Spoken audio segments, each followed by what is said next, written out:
I've been playing a video game called Civilization 6 recently, a game in which you take on the role of a famous world leader to build up your civilization, getting resources and expanding your empire.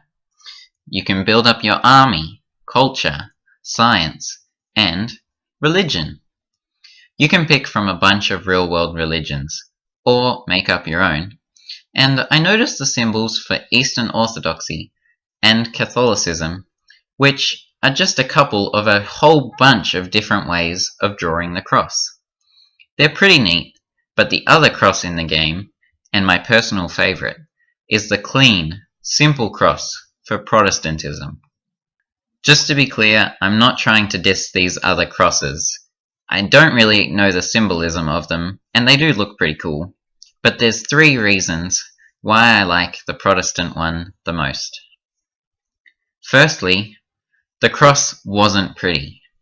Jesus' death was brutal. He was stripped, beaten, pierced, and bruised. He had a crown of thorns forced onto his head, and he had to carry his cross up to the place he would die on it. We remember during communion the body being broken and the blood that was shed.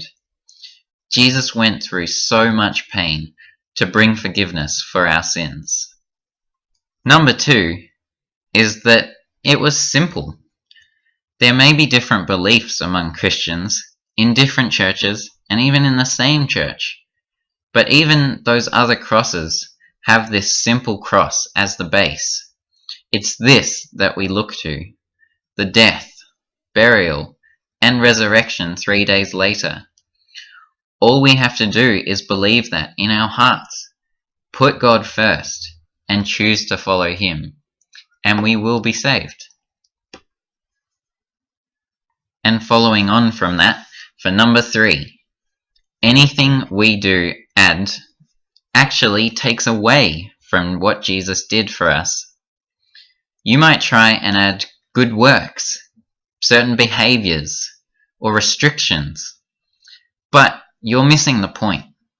The good news is that Jesus died for everyone, and it's a free gift given by grace, because there's absolutely no way we could ever deserve it.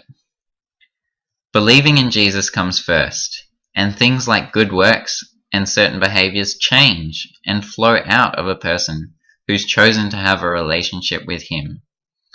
The gospel is so good, and focusing time on Jesus should be a joy, not a chore.